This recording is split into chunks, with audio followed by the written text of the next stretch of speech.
Bonjour et bienvenue sur le podcast Contraste. Ici, on parle de spiritualité et de conscience, entre visible et invisible. Tout ce qui sera partagé ici est le fruit d'un regard subjectif, de l'expérience et du questionnement ouvert. Il y aura parfois des sujets nuancés et parfois moins. Je vous laisse libre de cette écoute et de vos propres questionnements.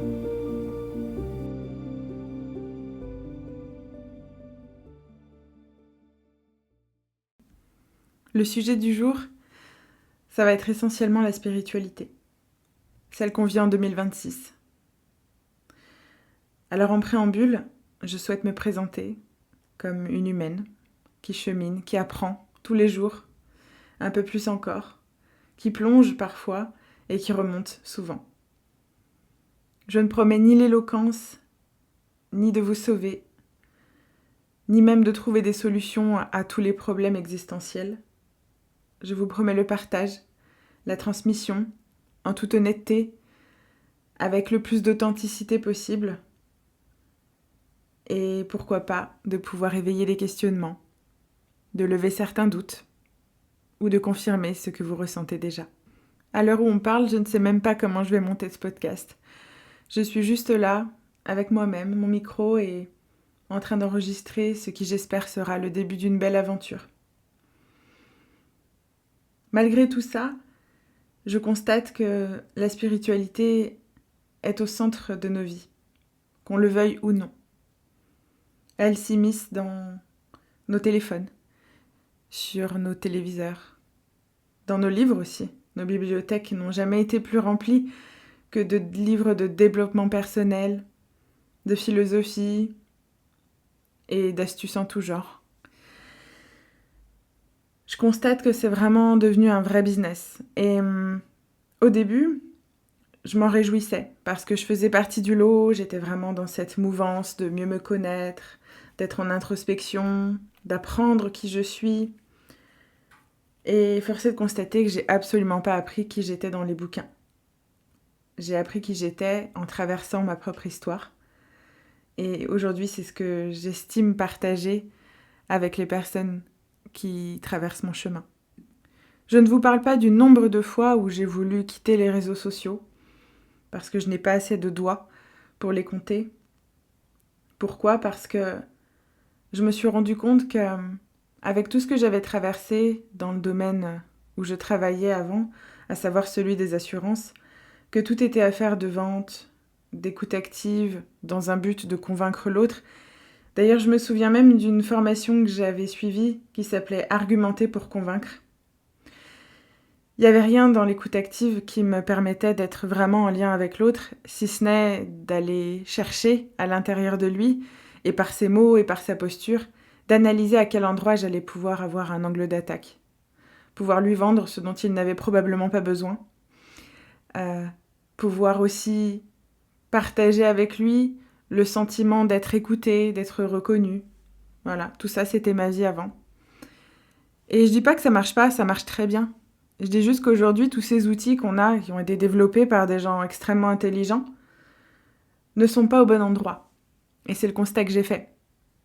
Et c'est pour ça que j'ai décidé de quitter cet environnement et de ne plus y revenir. J'ai aujourd'hui un profond respect pour toutes ces personnes qui pratiquent des métiers dans lesquels ils n'ont plus de sens, ne sont plus connectés à leur propre essence, à leur âme, j'ose dire. Finalement, on est sur un podcast de spiritualité, pourquoi ne pas parler de l'âme ? Parce que c'est la grande oubliée de ces dernières années, je dirais même de ces décennies, à laquelle on essaye lamentablement de se reconnecter en passant par la mauvaise porte. Et finalement, l'âme, qu'est-ce qu'elle en a à faire de tout ça ? C'est son chemin, finalement, de se perdre et de se retrouver, de trouver des failles, des brèches, pour arriver à rentrer en contact avec l'humain qu'elle incarne. Alors je me suis posé des questions. Instagram, Facebook, tous ces réseaux, tous ceux qui ont échoué aussi, à nous rendre meilleurs, à nous rendre moins pires, je ne sais pas. Choisissez la formule qui vous convient. Je me suis concentrée sur le business de la spiritualité d'aujourd'hui. Et là, je vous le dis, je suis très calme, mais il y a des moments où je ne suis pas calme du tout. J'ai envie de fulminer, j'ai envie de rager, Mon ego reprend le dessus, je suis en colère. Je suis en colère parce que dans tout ce qu'on voit sur les réseaux, c'est que de la vente. Alors il y a des gens qui arrivent à rester dignes, rester alignés dans ce qu'ils veulent transmettre. Sauf que les mots qu'ils utilisent ne captent pas assez l'attention. Et c'est bien dommage. Parce qu'aujourd'hui, je comprends la phrase « Les héros ne portent pas toujours de cap ». Parce que je connais des gens, je côtoie des gens extraordinaires, d'une lumière incroyable et d'une ombre merveilleuse. Ils ont réussi à cheminer au travers de toutes leurs expériences, de leurs histoires, de leur vécu. Ils ont réussi à voir quel était leur personnage, leur masque, et pour autant ça ne fonctionne pas. Pourquoi ? Je me suis encore questionnée. Le constat, c'est qu'aujourd'hui, nos réseaux sociaux, qui avant étaient des plateformes de partage, de transmission, un verre au bord de la plage, une balade en forêt, un parc d'attractions, tout ça c'est un peu passé à l'as, parce que c'est à nouveau devenu quelque chose de profondément mercantile. Et je ne crache pas dans la soupe puisque j'en profite aussi. Seulement, j'essaye de résister. J'ai l'impression même de lutter, parfois, pour rester la plus alignée possible avec ce que je propose. Malgré tout, je remarque que aujourd'hui, quand on parle de spiritualité, on pense tout de suite à des têtes d'affiche, à des bouquins, à des oracles, à des cartes qui vont nous donner le plus d'informations possible sur nous-mêmes. Oui, c'est génial, oui, c'est merveilleux. On a des outils de dingue. On les a toujours eus, mais aujourd'hui, c'est en plein essor. Aujourd'hui, on ne sait même plus à quel sens vouer. C'est un peu la cour des miracles en ce moment. Et pour en discuter avec pas mal de collègues, on fait tous le même constat. C'est difficile. C'est compliqué de partager son verbe, son être, sa présence, quand on se sent profondément noyé dans tout ce qui se passe. Et quand je fais un parallèle avec le métier que je faisais avant, je me rends compte qu'on en est encore là. On en est encore à chercher la faille chez l'autre pour profiter de sa faiblesse, de sa vulnérabilité. Ses peurs, ses insécurités, ses doutes sont aujourd'hui le cheval de bataille pour vendre. Alors il y en a, ils s'en servent, et ils le disent clairement. Merci à eux d'être honnêtes. Et finalement, ça a toute sa place aussi, parce qu'une personne qui arrive à détecter quelque chose à l'intérieur qui ne tourne pas rond, eh bien, elle va pouvoir peut-être lui apporter une solution.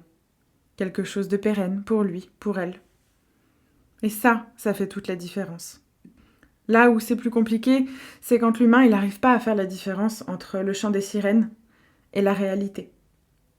Ce que veulent entendre les gens aujourd'hui pour la plupart, c'est « tu vas réussir ». Ils ont besoin de reconnaissance, là où personne ne les a reconnus, peut-être enfants, peut-être plus tard.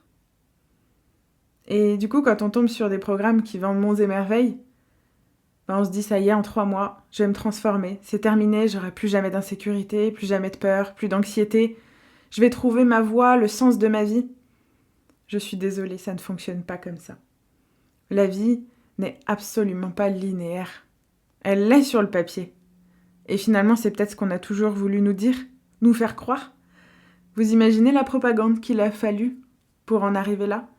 Pour en arriver à nous couper de nos cycles, de ce mouvement hyper naturel que celui de la vie et de la mort. Et je parle pas forcément de la mort du corps, sinon vous ne seriez pas là pour écouter. Je parle de toutes ces petites morts hyper utiles, nécessaires, obligatoires dans la vie de tout être humain. Ou certaines épreuves qui vont tout simplement nous montrer où on en est. Qu'est-ce qui n'est plus bon pour nous ? Et vers quoi on va ? Un peu comme un chat qui voudrait tout le temps qu'on lui ouvre la porte. Et finalement, il ne veut pas sortir. Et finalement, oui. Pour arriver 3 minutes après à revenir. C'est un peu ça. On est un peu des chats. Et c'est un peu ce que je voudrais partager aujourd'hui. Finalement, tout ça, tout ce qu'on voit, tout ce qu'on lit, est-ce que c'est pas juste une façon de nous montrer où on en est ? Qu'on en est encore à chercher des solutions sur des choses très basiques ?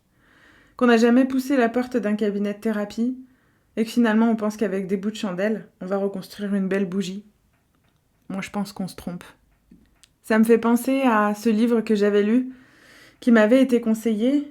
Ce livre s'appelle « L'éloge de la lenteur » par Karl Honoré. Et ce livre était profondément initiatique pour moi, Parce que finalement, je me suis vue à éviter ces moments de lenteur, éviter le ralentissement, toujours être à fond, toujours être au top. Finalement, je me disais, ouais, les héros, ça porte pas de cap. Ça porte pas de cap parce que les héros, c'est vous, c'est moi, c'est tout le monde. On croit qu'il faut toujours être au maximum de nos capacités, alors que parfois on n'a juste pas l'énergie de se lever, on a juste l'énergie d'aller manger, se coucher et accomplir 2-3 événements de la vie privée. Et tout ça ramené au corps, ramené à la spiritualité d'aujourd'hui, finalement, est-ce qu'on n'est pas encore en train de se tromper ? C'est une vraie question que je me pose. À l'heure où aujourd'hui il est hyper simple de prendre son téléphone et de perdre 1 heure de son temps à finalement ne rien apprendre, ne rien découvrir, ou au contraire, sentir qu'on se sent toujours coupable, qu'on se compare encore, qu'on culpabilise parce qu'on ne s'est pas levé à 5 heures du matin pour faire du sport, préparer le goûter des enfants, aller au travail et rentrer heureux.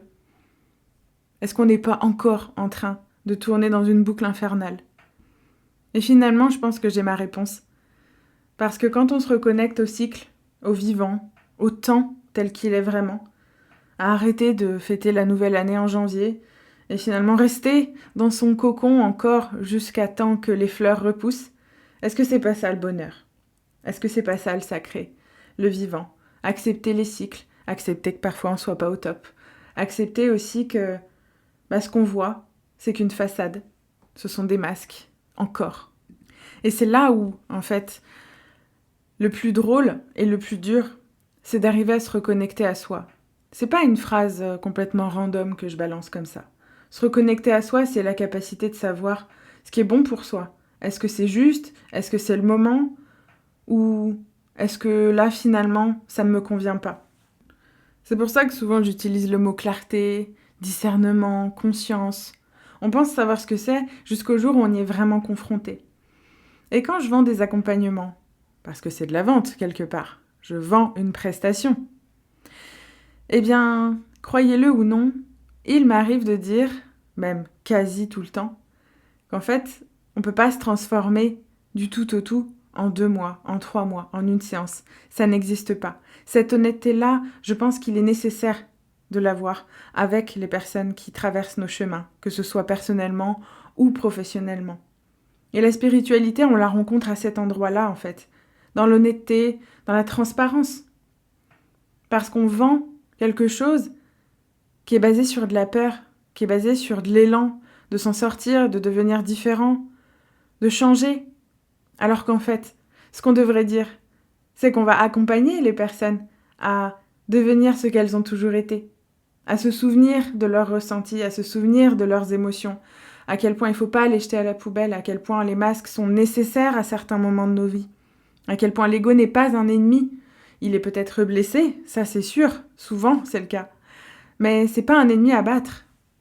C'est une part de nous qui a besoin d'être reconnue. C'est une part de nous qui a besoin d'être accueillie dans sa forme la plus brutale. Oui, ça fait mal. Oui, c'est pas agréable, c'est très inconfortable. Hommage à toutes ces personnes qui disent « Une fois que tu as fait le bon choix, tu seras soulagé ». Eh bien, pas toujours.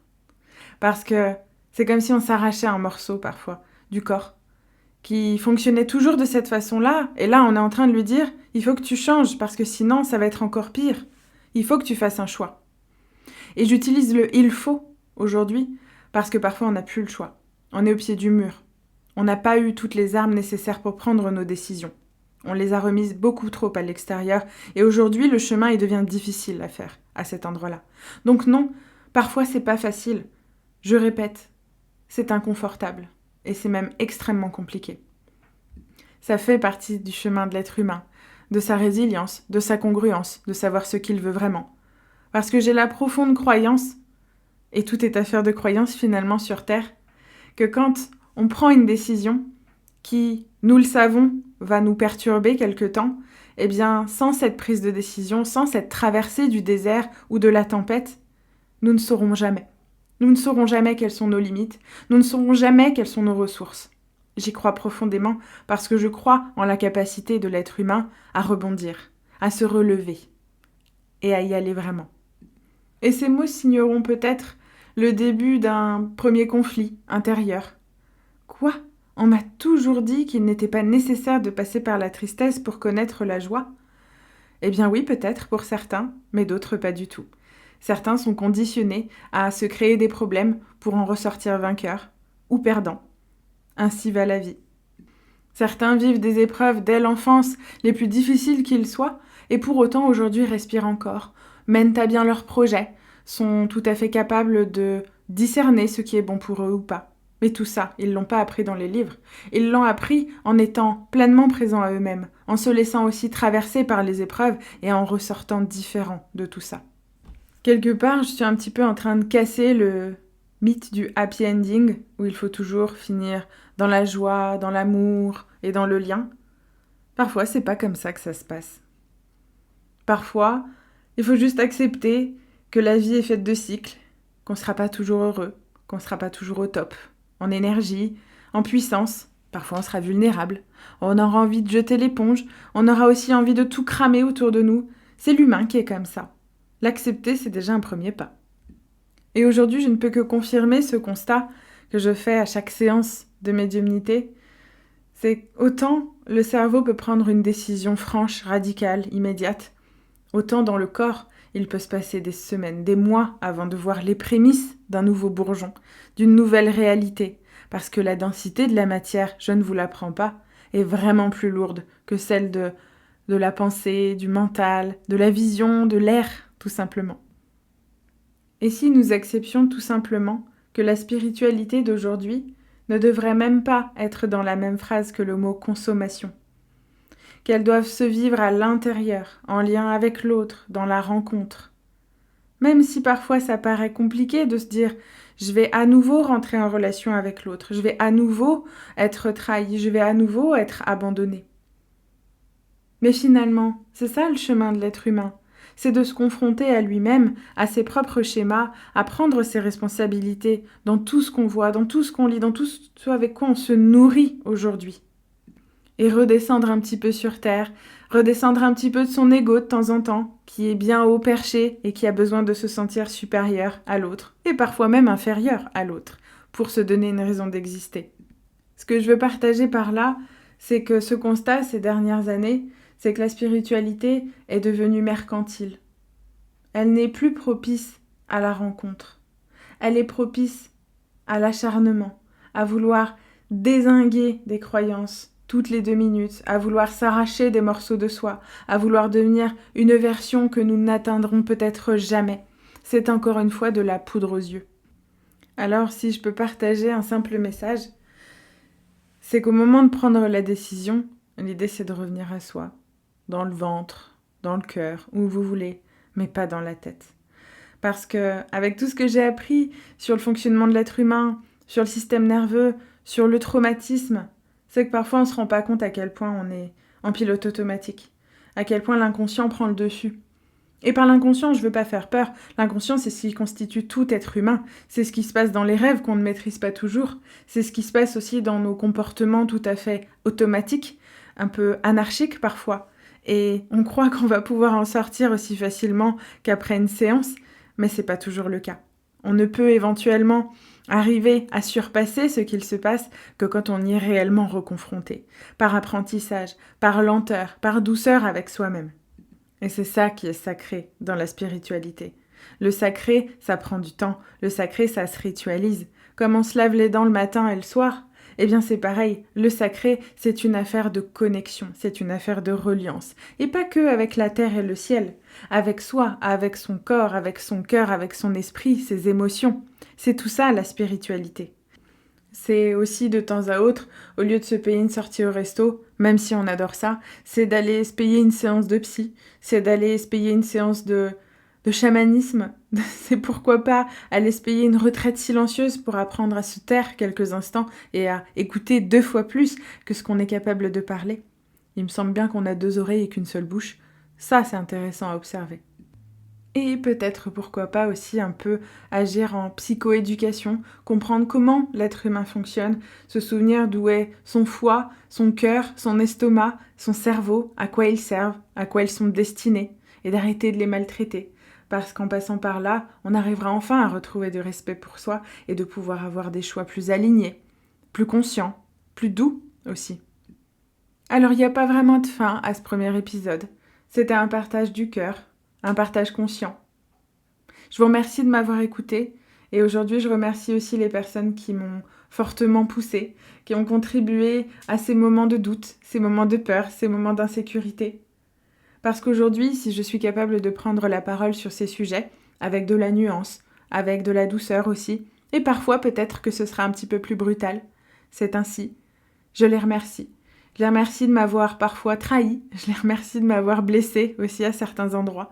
Non pas parce qu'ils avaient raison, mais parce qu'ils m'ont permis d'aller à l'intérieur de moi et de comprendre que la spiritualité, ça ne s'apprend pas, ça se vit.